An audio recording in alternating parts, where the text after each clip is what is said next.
Olá para você. Chegamos à conclusão da terceira rodada do Campeonato Paulista. Rodada que teve vitória do Palmeiras, teve majestoso, mas o principal jogo até aqui desse curto campeonato ainda foi Primavera 3 e Novo Horizontino 4. E é por este jogo que nós vamos começar esse vídeo para destacar muito como o Primavera ele vem jogando bem.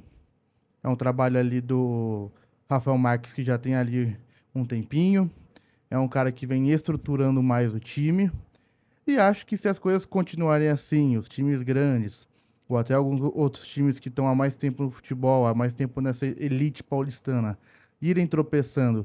E o Primavera, que apesar da derrota, foi ali nos últimos minutos, numa reação incrível do Novo Horizontino, dá para imaginar que o Primavera ele pode pegar essa vaga para o mata-mata do Paulistão e quem sabe até uma vaga na Série D.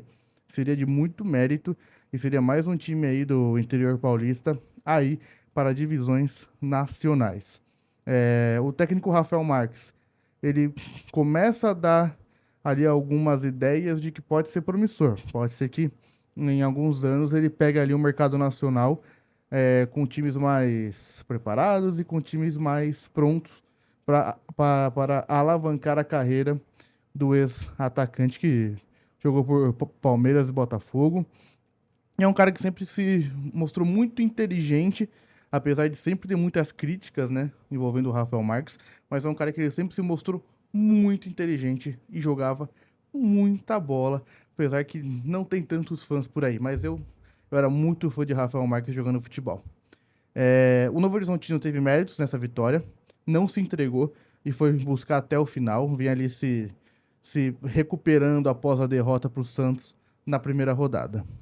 E falando em Santos, mudando agora de assunto, o Santos empatou com o Guarani fora de casa e acho que entre os grandes é um que já tem que começar a ligar um pouco mais o alerta. Eu vinha falando que o Santos ele parecia ter um teto um pouco maior para ser escalado, para o Vojvoda chegar, mas acho que sem algumas peças, sem peças importantes, não vai ter como o Vojvoda tirar leite de pedra. O time do Santos ele se mostra assim muito limitado, ainda mais sem o Neymar, mas o Neymar ele segue sendo uma incógnita que pode ser um cara que jogue 3 jogos e fique fora de 5, jogue mais 4, fique fora de 10 depois. Então, você tem um time que você vai construir em volta do Neymar, que segue sendo ali uma incógnita para a temporada inteira, mesmo ele buscando ali uma Copa do Mundo, que eu acho que é muito difícil que ele chegue. Não acho que o Carlo Ancelotti vai acabar chamando o Neymar para a Copa, mas o time do Santos ele se mostra ali entre os 4 grandes, mais Mirassol e Bragantino que estão na Série A.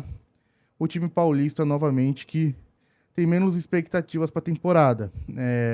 O mercado do Santos também não é tão badalado. É um mercado ali onde ele pode chegar, aonde ele pode alcançar para tentar repor alguns buracos no elenco. Mas aquilo, o Vojvoda ele é um bom técnico, é um dos melhores técnicos do país na minha visão, mas também ele não é milagreiro, né? Então, eu acho que o Santos é um time que ele tem que ali piscar o alerta, porque empatar com o Guarani fora de casa, um time de Série C, que por mais que quase tenha subido a Série B, foi até interrompido pela própria Ponte Preta, sua rival. Mas é um time que ele não é bom. O Guarani não é mais aquele Guarani de antigamente que ir jogar no brinco de ouro dava medo. Então era um jogo que tinha que ter vitória pro Santos. E novamente aquilo. O Campeonato Paulista é curto. O Campeonato Paulista tem 3 clássicos para serem jogados. E agora faltam apenas 5 rodadas. E nas 3 últimas rodadas vai ter Brasileirão no meio. Então é alerta ligado para muitos times que, se não, pode ficar fora do mata-mata. E o Santos pode ser um desses. E, e agora falando de um time que está tranquilo.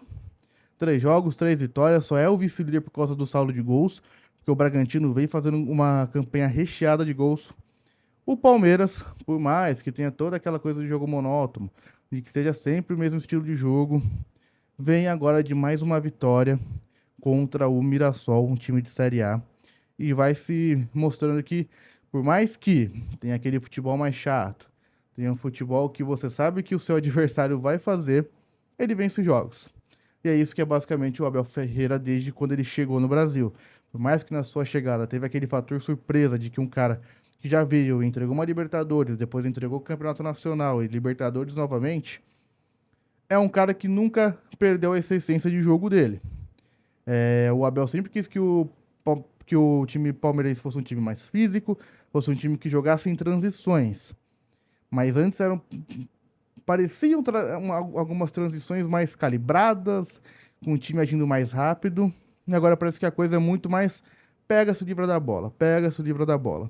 Mas tá dando resultado, tá ganhando, mas a ver até quando que esse resultado vai chegar, porque na temporada passada chegava em finais, mas na hora de resolver, o Palmeiras ele não conseguiu resolver. E a ver como que o Abel ele vai agir após até a possíveis chegadas de alguns reforços, como o John Arias, que está sendo negociado junto ao Wolverhampton, então pode ser que tenha esse retorno do Arias ao futebol brasileiro, o que é uma grande notícia para o torcedor palmeirense.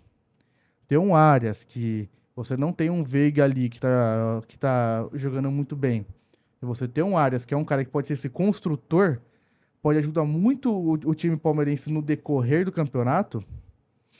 Seria uma contratação excelente e possivelmente um nino ali pro setor defensivo. O Palmeiras ele vem dando alguns upgrades durante essa temporada. O time ele pode sim ser melhor, mas tem que ver se vai ser o suficiente para ganhar títulos. E aí, além de ter um peso no elenco e na diretoria, tem que ter um peso na comissão técnica.